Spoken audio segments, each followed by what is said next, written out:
Hello बच्चों। ये हमारी फर्स्ट वीडियो है relation and functions class 12th। It's very basic chapter, ठीक है। एनसीईआरटी का फर्स्ट चैप्टर है क्लास 12th का। और जैसे कि हमें याद होगा क्लास 11th के अंदर भी हमारा फर्स्ट चैप्टर जो था वो रिलेशन एंड फंक्शंस था।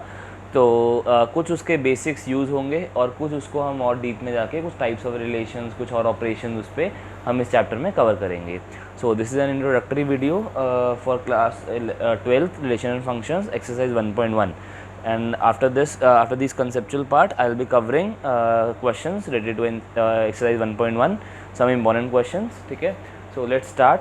सबसे पहले मैंने क्लास 11th के बहुत बेसिक एक दो टॉपिक्स जो कि बेस बनाएंगे इस एक्सरसाइज का, मैंने वो कवर करने की कोशिश करी है। तो एक बार उसको रिवाइज़ करते हैं। तो इसके अंदर हमारे पास जो फर्स्ट टॉपिक है, ठीक है, वो है कार्टेशियन प्रोडक्ट, ठीक है। तो क्लास 11 में आपको वैसे याद होगा कार्टेशियन प्रोडक्ट क्या था। तो मैंने एग्जांपल देके बस जल्दी से एक बार से क्विक रिकैप कर लेते हैं। बोलता है मैंने क्या करा, एक सेट ले लिया ए जिसके अंदर 1 2 3 4 है, और एक सेट है बी जिसके अंदर 5 6 7 पड़ा हुआ है एक एलिमेंट, ठीक है। एक सेट लिया ए जिसके अंदर 4 एलिमेंट ये वाले हैं, और एक सेट है बी जिसके अंदर ये वाले 3 एलिमेंट हैं। तो अगर मुझे कार्टेशियन प्रोडक्ट निकालना है तो आपको याद होगा Cartesian product is denoted by A cross B, ठीक है। और ए क्रॉस बी का मतलब क्या होता है कि मुझे ए के सारे एलिमेंट बी के सारे एलिमेंट से क्या कराने हैं, लिंक कराने हैं, ठीक है। मुझे ए और बी के सारे एलिमेंट्स को लिंक कराना है, तो that is known as Cartesian product. तो बेसिकली मैं क्या करूँगा, मैं हर एलिमेंट ऑफ ए को हर एलिमेंट ऑफ बी से मुझे एक लिंक करना है। और जो हम लिखते हैं उसको हम हमेशा किस फॉर्म में लिखते हैं, ऑर्डर्ड पेयर की फॉर्म में लिखते हैं। कार्टेशियन प्रोडक्ट को हम जो लिंक करते हैं तो उस लिंक्ड एलिमेंट्स को हम किसकी फॉर्म में लिखते हैं, कार्टेशियन प्रोडक्ट की फॉर्म में लिखते हैं। किसी फॉर्म में लिखते हैं, ऑर्डर्ड पेयर्स की फॉर्म में लिखते हैं, ठीक है। और ऑर्डर्ड पेयर से कहने का मेरा मतलब है कि 1,5 एंड 5,1 विल बी डिफरेंट, ठीक है। ऑर्डर्ड पेयर, ठीक है। ऑर्डर्ड पेयर में पहला एलिमेंट जो है वो अलग वैल्यू रखता है, दूसरा एलिमेंट अलग वैल्यू रखता है। तो 1,5 and 5,1 will be different, okay. और ए क्रॉस बी जब हम कर रहे होते हैं तो हमें पता है पहला एलिमेंट जो होगा वो पहले वाले सेट से आएगा और दूसरा एलिमेंट जो है वो दूसरे वाले सेट से आएगा। तो ए क्रॉस बी में पहले हमने ए के एलिमेंट लेने हैं, फिर हमने बी के एलिमेंट्स लेने हैं, और हर एलिमेंट को हर एलिमेंट से लिंक कराना है। तो मतलब बेसिकली क्या होगा, 1 और 5, 1 और 6, 1 और 7। तो मैंने 1 और 5, 1 6 1 7 ऑर्डर पेयर्स की फॉर्म में लिख दिया, ठीक है। 2 की अगर मैं 2 को लिंक करूँ तो 2 5 2 6 2 7, तो मैंने 2 5 2 6 2 7 लिख दिया। एंड सिमिलरली 3 के साथ 4 के साथ सारे एलिमेंट्स को लिंक कर दिया, ठीक है। सो बेसिकली कार्टेशियन प्रोडक्ट क्या है, एक सेट है जिसके अंदर हर एलिमेंट को एक सेट के दूसरे सेट से लिंक करा जाता है, ठीक है। तो इसी से रिलेटेड हमारी टर्म डेराइव होती थी, ठीक है, जो कि हमारी नेक्स्ट है रिलेशंस, ठीक है। तो रिलेशंस बेसिकली क्या होता था, अगर मुझे ए टू बी रिलेशन बनाना है which is denoted by A R B, ठीक है, मतलब ए रिलेशन बी, ए से ए सेट से बी सेट से मैंने कोई रिलेशन, ए सेट से बी सेट को मैंने एक रिलेशन से लिंक कर रखा है, ठीक है। तो बेसिकली वो रिलेशन जो होता है वो क्या निकलता है, as a subset of A cross B taken in some manner या टेकन इन सम रिलेशन। तो बेसिकली ये तो हो गई थ्योरेटिकल बात। अब रिलेशन का मतलब क्या है, रिलेशन का मतलब ये है कि अगर मुझे ए और बी को किसी रिलेशन से जोड़ना है, वो रिलेशन क्या है, वो डिफरेंट हमारे मैटर करता है, क्या क्वेश्चन बोलता है हमें किस तरीके से लिंक कराना है। तो आप सोच के देखो कि अगर मेरे को कोई भी एक रिलेशन से ए और बी को लिंक कराना है, ठीक है, ए के एलिमेंट को बी के एलिमेंट से लिंक कराना है, ठीक है, तो ऑब्वियसली बात है कि वो जो लिंकिंग होगी वो ए और बी के कुछ एलिमेंट से जब होगी तो कहीं ना कहीं जो उसमें एलिमेंट्स आएंगे वो इन ऑर्डर्ड पेयर में से नहीं आएंगे, ठीक है। फॉर एग्जाम्पल जैसे मैं आपको बोलूँ, एक छोटा सा एग्जाम्पल लेके देख लेते हैं। जैसे हमने 2 6 और मैंने 4 6 लेके दिया हुआ है, ठीक है। मैंने रिलेशन क्या लिया कि मेरे को एक रिलेशन बनाना है ए कॉमा बी, ठीक है, एक ऑर्डर पेयर लिखना है ए कॉमा बी जहाँ पे ए और बी दोनों ही इवन हो, ठीक है। तो मैंने ए कॉमा बी लिखा है तो मतलब फर्स्ट वाला जो एलिमेंट है वो फर्स्ट वाले सेट से आना चाहिए, सेकंड वाला एलिमेंट सेकंड सेट से आना चाहिए। तो मतलब ए वाला कैपिटल ए से आना चाहिए, small B element capital B set से आना चाहिए। तो for all values of A belonging to set A and small B belonging to set B. तो ऑब्वियसली ये वाले रिलेशन को, ये मैंने एक रिलेशन ले लिया सम मैनर सम रिलेशन। यहाँ पे मैनर वो क्या है कि A and B should both be even. तो इस रिलेशन को वेरीफाई करते हुए मेरे को दिख रहा है यहाँ पे कि बोथ आर इवन वाले मेरे पास एक तो 2 6 बन रहा है और यहाँ पे क्या बन रहा है, 4 6 बन रहा है। इसके अलावा आप देखें कोई भी एक ऐसा ऑर्डर्ड पेयर नहीं है जिसमें बोथ एलिमेंट्स इवन हो, ठीक है। सो बेसिकली ये जो मैंने उठाया, 2 एलिमेंट उठाए, ये कहाँ से उठाए, ए क्रॉस बी से उठाए। तो मतलब ये जो मैंने उठाया ये ए क्रॉस बी के सबसेट है। तो वही बात हुई डेफिनेशन में थ्योरेटिकल कि अगर रिलेशन की मैं बात करूं तो relation is basically what, a subset of A cross B. अगर मुझे ए टू बी एक रिलेशन बनाना है, ठीक है, तो वो ए टू बी रिलेशन के अंदर जो मेरे पास सेट एलिमेंट आएंगे, ठीक है, वो हमेशा जो सेट आएगा उस सेट का जो एलिमेंट्स होंगे बेसिकली वो ए क्रॉस बी में आ रहे होंगे, मतलब वो जो सेट होगा रिलेशन वाला वो ए क्रॉस बी का सबसेट होगा। तो इसलिए ये डेफिनेशन लिखी जाती है कि ए टू बी अगर एक रिलेशन है तो relation is defined as subset of A cross B. A cross B में हमने क्या करा, सारे एलिमेंट्स को सारे एलिमेंट्स से जोड़ दिए। अब उसमें से जो उसने मुझे रिलेशन बोला है क्वेश्चन के अंदर, मैं उसके थ्रू उस वाले रिलेशन को सेटिस्फाई करते हुए एलिमेंट्स उठा लूँगा, ठीक है, ऑर्डर्ड पेयर उठा लूँगा। तो ऑर्डर्ड पेयर उठे कहाँ से, उठे तो ए क्रॉस बी से ना, उसके जो बाहर डोमेन है, ठीक है, आपको याद होगा डोमेन वर्ड, ठीक है, जो बाहर उसका पड़ा हुआ है अवेलेबिलिटी है मेरे पास, वो सारी अवेलेबिलिटी क्या है, ए क्रॉस बी के सारे एलिमेंट है मेरे पास। ए क्रॉस बी में से कुछ एलिमेंट्स जो हैं, कुछ ऑर्डर्ड पेयर्स जो हैं, ठीक है, वो मेरे गिवन रिलेशन को सेटिस्फाई करेंगे। तो जो वो मेरे पास सेटिस्फाई करके आ जाता है दैट इज माई रिलेशन। तो basically relation is what, a subset of A cross B, दो सेट जिस पे रिलेशन बनाना है। तो याद होगा आपको, ठीक है, कि टोटल नंबर ऑफ रिलेशन जो बन सकते हैं, अगर मैं कुछ ऐसा रिलेशन बना दूं, ठीक है, टोटल नंबर ऑफ रिलेशंस क्या हैं, जितने एलिमेंट्स बनेंगे ए क्रॉस बी के अंदर। तो मतलब अगर ए सेट के अंदर P हैं और B सेट के अंदर Q एलिमेंट्स हैं, तो टोटल नंबर ऑफ रिलेशनशिप्स क्या होंगी। आपको याद होगा सबसेट का फॉर्मूला होता था 2 की power n, where n is the number of elements, ठीक है। तो मुझे यहाँ पे जो रिलेशन है वो सबसेट है किसका, ए क्रॉस बी का। और ए क्रॉस बी में कितने एलिमेंट होते हैं मुझे पता है, अगर यहाँ पे 4 थे और यहाँ पे 3 थे, ठीक है, तो 4 × 3 12 एलिमेंट्स आ रहे होंगे ये सारे। तो मतलब अगर ए के अंदर P है और इसके अंदर Q है, तो ए क्रॉस बी में कितने होंगे, PQ, और नंबर ऑफ सबसेट पे कितने हो जाएंगे, 2 की पावर PQ। तो that means total number of relations is equal to 2 की power PQ, where P is the number of elements in A set and Q is the number of elements in B set, ठीक है। सो relation की आपको एक basic definition, basic आपको समझ आ गया concept की रिलेशन क्या होता है, ठीक है। अब चलते हैं क्लास 12th के पहले टॉपिक पे, कि कुछ ऐसे स्पेसिफिक रिलेशंस जो क्लास 12th के अंदर उसने आपको कुछ स्पेसिफाई कर दिए हैं, उसके बारे में पढ़ना स्टार्ट करते हैं। तो first is types of relation. उसके अंदर मैंने क्या करा, सबसे पहले स्टार्ट करते हैं बहुत बेसिक। मैंने एक सेट ले लिया 1 2 3 4 एलिमेंट का, ए सेट ले लिया, और आर एक रिलेशन है। तो बेसिकली मैंने अभी बताया आर जो रिलेशन है वो क्या होगा, सबसेट होगा ए क्रॉस ए का। मैं ए पे ही रिलेशन खेल रहा हूँ, ठीक है, मैं ए के एलिमेंट्स को ए से ही लिंक करूँगा according to some relation, according to some manner.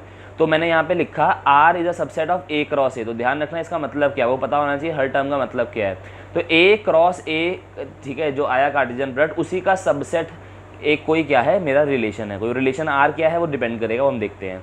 तो मेरे पास मेन जो सेट है वो है ए, और मुझे ए क्रॉस ए करना है बेसिकली रिलेशन बनाने के लिए। तो ए क्रॉस ए मैंने करा, ठीक है, 4 इसमें टोटल बेसिकली आप यहाँ पे गिन लो 16 आपके पास वो आ जाएंगे, ठीक है, ठीक है। तो ये मेरे पास ए क्रॉस ए आ गया। अब मैंने यहाँ पे मान लो पहला रिलेशन लिया कि such that a minus B is equal to 10। मुझे ऐसे ऑर्डर पेयर लिखने हैं इस रिलेशन आर के अंदर जहाँ पे a minus B is equal to 10 satisfy कर जाए, मतलब दो नंबर जिनका डिफरेंस क्या है 10 आ जाए। तो आप ध्यान से देखिए इस वाले, अब वो रिलेशन में जो सेट उठेगा, जो एलिमेंट उठेंगे वो इन्हीं में से उठेंगे। क्यों, क्योंकि मेरे पास जो मैं रिलेशन बनाने की कोशिश कर रहा हूँ, रिलेशन किस पे बना रहा हूँ, ए सेट पे बना रहा हूँ, ठीक है। ध्यान रखना जो भी मैं रिलेशंस बना रहा हूँ ये सारे इस वाले सेट पे बना रहा हूँ, ए पे। तो मेरे पास ए के अंदर पड़ा है 1 2 3 4, तो मेरे जो एलिमेंट्स आएंगे ऑर्डर्ड पेयर में 1 2 3 4 से ही होने चाहिए। तो क्या आप कोई ऐसे दो नंबर्स ए में 1 2 3 4 में से ले सकते हो क्या, ठीक है, मतलब इसके अंदर कोई ऐसा ऑर्डर्ड पेयर है क्या जिसका डिफरेंस 10 आए, तो ऑब्वियसली नॉट, ठीक है। तो दैट मीन्स इस टाइप के रिलेशन को हम बोलते हैं एम्प्टी रिलेशन, ठीक है, एम्प्टी रिलेशन। तो ऑब्वियसली जो सेट बनेगा रिलेशन का ये एम्प्टी सेट बनेगा। तो ऐसा रिलेशन आर, ठीक है, वो उस ऐसा रिलेशन जिसके अंदर एम्प्टी सेट बन जाए, ठीक है, जिसके अंदर एम्प्टी सेट बन जाए, जिसके अंदर कोई भी एलिमेंट जो है, ठीक है, वो किसी एलिमेंट से रिलेट ना हो पाए, तो हम उसको क्या बोलते हैं, एम्प्टी रिलेशन बोलते हैं, ठीक है। तो दैट मीन्स एम्प्टी रिलेशन क्या है, if no element of A is related to any element of A. मैं ए क्रॉस ए खेल रहा हूँ, तो अगर ए के अंदर कोई भी एलिमेंट, कोई भी ए का एलिमेंट जो है वो अपने किसी भी एलिमेंट से कनेक्टेड अगर नहीं है, रिलेटेड नहीं है, तो हम बोलेंगे वो क्या है, वो एम्प्टी रिलेशन है। दैट मीन्स आर जो आ रहा है वो क्या आ रहा है, फाई आ रहा है। और मुझे पता है फाई सबसेट होता है, तो मैं उसको रिलेशन मतलब बोल सकता हूँ, phi the subset of every set. तो ए क्रॉस ए का एक फाई भी सबसेट होगा, ठीक है। तो phi is a subset of A cross A, और ऐसी रिलेशन को क्या बोलता हूँ, एम्प्टी रिलेशन बोलता हूँ, ठीक है।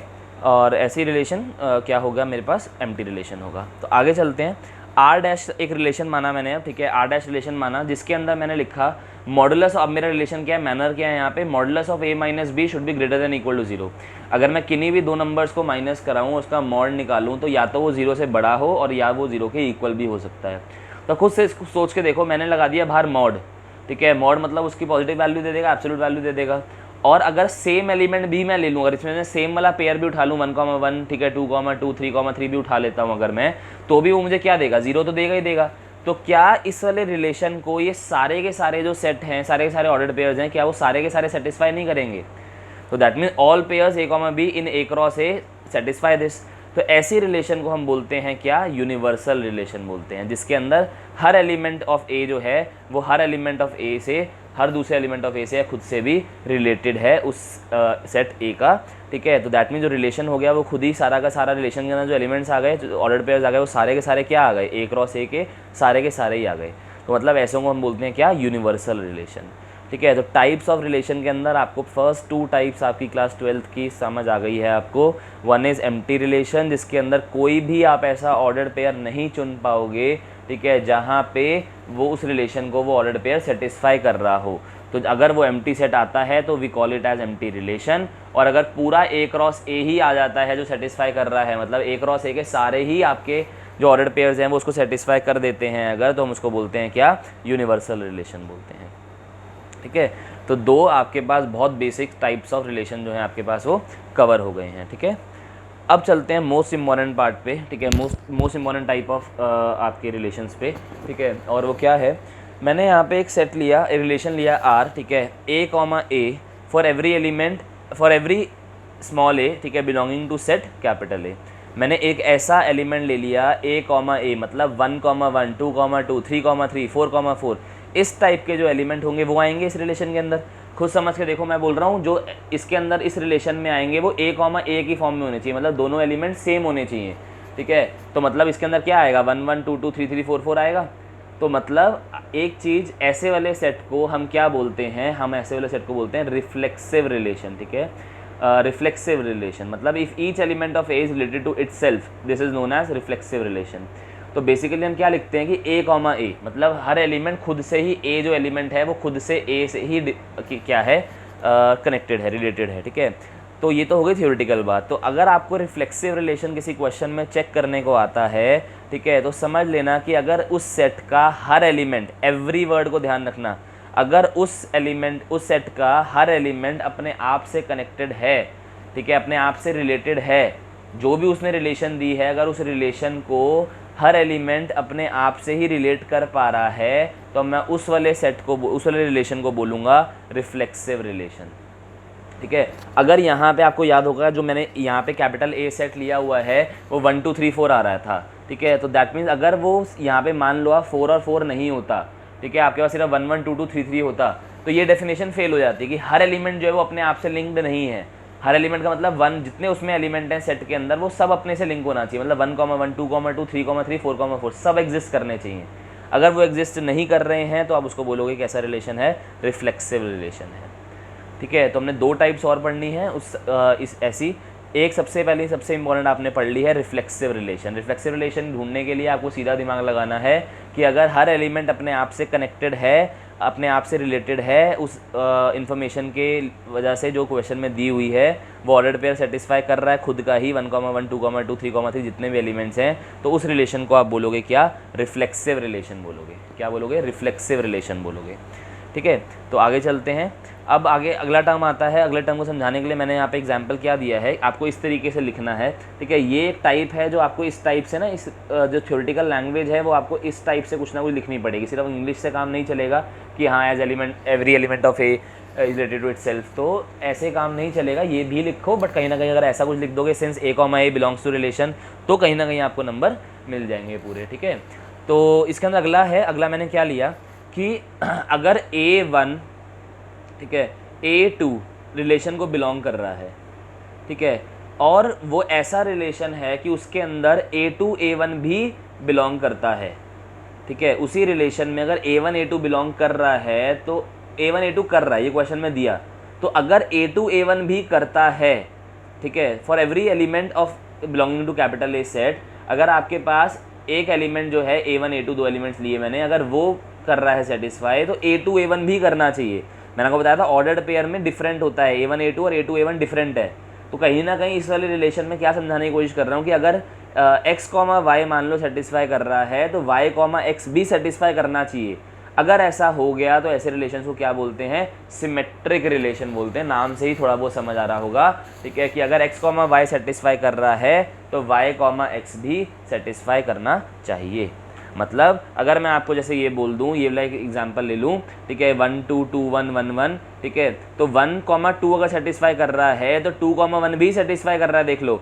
और 1,1 का उल्टा तो 1,1 ही होता है, तो वो तो है ही। तो मतलब जितने उसने आपको रिलेशन में, वो रिलेशन में क्या देगा आपको, इंग्लिश की लाइन दे देगा कि हाँ ऐसा रिलेशन निकालो, ठीक है। आपने उस रिलेशन के हिसाब से ऑर्डर्ड पेयर बना लिया अपने सेट में से, गिवन सेट में से। अब उस ऑर्डर्ड पेयर्स को आपने देखा कि अगर कोई भी एक ऐसा ऑर्डर्ड पेयर है जिसके अंदर एक्स वाई भी बिलोंग कर रहा है और उसका वाई एक्स भी बिलोंग कर रहा है, ठीक है, अगर हर पेयर का ऐसा उल्टा भी बिलोंग कर रहा है तो वो सिमेट्रिक कहलाएगा। अगर किसी एक का भी उल्टा जो है, उल्टा ऑर्डर्ड पेयर है एक्स कॉमा वाई का वाई कॉमा एक्स, अगर वो कोई एक भी ऑर्डर्ड पेयर का उल्टा अगर बिलोंग नहीं कर रहा, उस रिलेशन में सेटिस्फाई नहीं कर रहा, तो आप उसको सिमेट्रिक नहीं बोलेंगे, ठीक है। अब जैसे मैंने एग्जांपल ये लिया, आपको याद होगा ये ऊपर वाला रिफ्लेक्सिव भी था, ठीक है। तो अगर मैं देखूं 1,1 तो उल्टा 1,1 भी है, 2,2 उल्टा भी है, 3,3 उल्टा भी है, 4,4 उल्टा भी है, तो ऐसे वालों को आप क्या बोलोगे, सिमेट्रिक भी बोलोगे। तो यहाँ से आपको दिमाग में आ रहा होगा कि क्या सारे रिफ्लेक्सिव जो होते हैं वो सिमेट्रिक भी होते हैं, ठीक है। जरूरी बात दिमाग में आई होगी कहीं ना कहीं, ये तो बहुत सिंपल हो गया कि हाँ सारे रिफ्लेक्सिव रिलेशन जो है वो सारे के सारे सिमेट्रिक भी होंगे, ठीक है। तो इस चीज़ को करने के लिए, ठीक है, मैंने आपको एक सेट दिया है, एक रिलेशन दिया है। अब वो रिलेशन क्या था, क्या सेट था, उससे मतलब नहीं है, अभी हम एग्जाम्पल्स देख रहे हैं, ठीक है। कोई ऐसा एक रिलेशन दिया हुआ था उस सेट के ऊपर 1 2 3 4 के ऊपर, जिसके अंदर ये पेयर्स जो हैं ये सेटिस्फाई कर गए। अब आपको चेक करना है कि ये पेयर्स जो हैं ये रिफ्लेक्सिव और सिमेट्रिक हैं या नहीं है।